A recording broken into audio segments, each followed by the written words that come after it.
जनक अपना बैग उठाकर अनिरुद्ध और पुलिस के साथ में तेजस के घर से बाहर निकल जाती है। वहीं उसका मामा पूरी आप बीती सृष्टि को सुनाता है और अर्शी को कहता है कि जल्द से जल्द आओ, आखिर ये अनिरुद्ध समझता क्या है, तुम्हारा दामाद कहाँ पर है तुम्हें पता नहीं है। अर्शी को कहता है कि तुम्हारा हस्बैंड के पास तुम्हारी कोई पकड़ नहीं है क्या, आशीर्वाद हो गया मतलब वो तो तुम्हारा हस्बैंड ही हुआ, तो तुमको पता नहीं है कि वो कहाँ है। और बोलता है कि अब इनकी अकल तो मैं ठिकाने लगाऊंगा, तुम लोग दोनों आओ इधर कश्मीर और शादी करेंगे उसी मंदिर में जिसमें जनक और अनिरुद्ध की शादी हुई थी। वहीं सृष्टि और अर्शी दोनों टिकट देखने लग जाते हैं और साथ में साथ ये भी कहते हैं कि चलो अपन अनिरुद्ध के घर वालों को भी बताते हैं और बताते हैं उनको कि उनका बेटा कितना झूठा है और कितना झूठ बोलता है।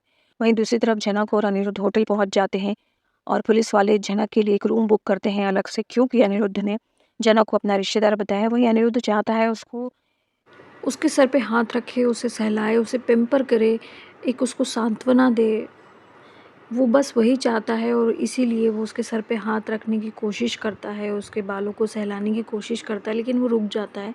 और ये चीज़ झनक देख लेती है और झनक मन में ये सोचती है कि सर मैं जानती हूँ कि आप ये क्या करना चाह रहे हो और आप मेरे सर को सहलाना चाह रहे हो, लेकिन मैं भी यही चाहती हूँ और आप रुक क्यों गए। वहीं अनी सोचता है कि क्या मेरा हक नहीं बनता है कि मैं तुम्हारे सर पर हाथ फेरूं, लेकिन बात आई गई हो जाती है। रूम में झनक अनिरुद्ध को कहती है कि सर जी आप अभी चले जाओ क्योंकि खतरा है और वो कुछ भी कर सकता है तेजस। तो अनिरुद्ध कहता है कि तो तुमको भी कुछ भी कर सकता है और तुम इतनी बेवकूफ़ कैसे हो कि तुमने इतना बड़ा फैसला लिया और अपनी जान जोखिम पे डाल दी। तब जनक कहती है कि मैं आपकी जान को खतरे में नहीं डाल सकती हूँ, मैं कुछ भी हो जाए मैं किसी भी हालत में मैं दुनिया में कभी भी आपकी जान को खतरे में नहीं डाल सकती हूँ। तब अनिरुद्ध कुछ सुनना चाहता है लेकिन तब जनक तो कुछ बोलती नहीं है। अनिरुद्ध जनक से पूछता है कि आखिर क्यों क्यों तुम ऐसा चाहती हो कि तुम मेरे लिए इतना अपना सेक्रीफाइस कर दिया तुमने, जस्ट बिकॉज कि तुम सामने वाले ने तुम्हें धमकी दे दी कि वो मेरी जान ले लेगा। तब एज यूजुअल जनक तो ये बात नहीं करना चाहती है, बात टालना चाहती है क्योंकि वो अपने दिल की बात अनिरुद्ध को नहीं बता पा रही है, क्योंकि वो अर्शी से शादी करने वाला है इन फ्यूचर। और कहीं ना कहीं अनिरुद्ध को भी इतना बड़ा मौका मिला है उससे बात करने का, लेकिन वो भी नहीं बात कर रहा है क्योंकि उसको अभी भी यही लगता है कि वो जनक राहुल से प्यार करती है, क्योंकि जनक ही क्लियर नहीं कर रही है। क्योंकि आज भी इन्होंने टॉक यही बात करी, यही कन्वर्सेशन हुआ, तब भी जनक ने इस बात को एग्री नहीं किया या डिसएग्री नहीं किया कि वो राहुल से प्यार करती भी है या नहीं करती। वहीं दूसरी तरफ राहुल को कोई लेना देना नहीं है। राहुल ने क्लियरली बोल दिया था कि भाई मैंने तो उसको बात तक नहीं करी। अब अनिरुद्ध कहता है कि देखो कल जो है वो एक बड़ा दिन है और कल तुम्हारे लिए मैं एक ऐसा इंतज़ाम कर दूंगा कि तुम लाइफ टाइम इस बात के लिए याद रखोगी मुझे, काफ़ी बड़ा दिन है। तब जनक बोलती है ऐसा क्या करने वाले हो आप मुझे बताओ। तब अनिरुद्ध कहता है कि देखो तुम कुछ नहीं बोलोगी और ये तो तुम्हें कल ही पता चलेगा। उतने में अर्शी के घर वाले और अर्शी और उसकी मम्मी घर कश्मीर आने के लिए तैयार होती है श्रीनगर, लेकिन उनको टिकट नहीं मिलता है। और अब देखना ये होगा कि उन्हें कब का टिकट मिलता है, क्योंकि प्रोमो तो में तो ये दिखाया गया है कि अनिरुद्ध के भी घर वाले आ गए हैं और अर्शी और उसकी मम्मी भी श्रीनगर पहुंच गई है और साथ में शादी शादी का भी सेटअप दिखाया है जहाँ पर अनिरुद्ध और अर्शी शादी कर रहे हैं। अर्शी ने अनिरुद्ध के गले में वरमाला डाल दी है। जनक सामने खड़ी है, दोनों को ही अपने शादी का एक फ्लैशबैक आता है, वो मेमोरी उनको याद आती है।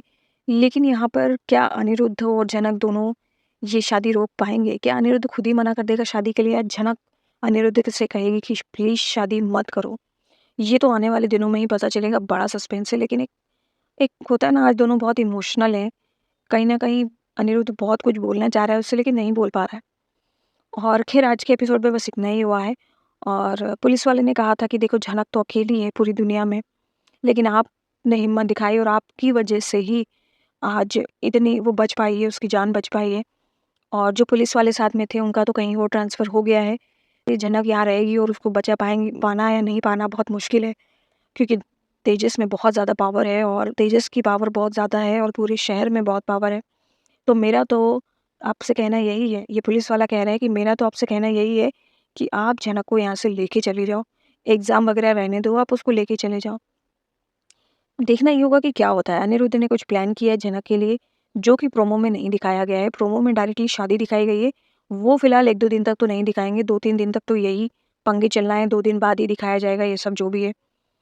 और हो सकता है वो जनक को राहुल के पास लेके जाए कल। एक राहुल तो ऑलरेडी जनक को मना ही करने वाला है, क्योंकि तेजस ने उसको धमकी दे दी थी कि इस मैटर से दूर रहना हो, वो रहता श्रीनगर में ही है।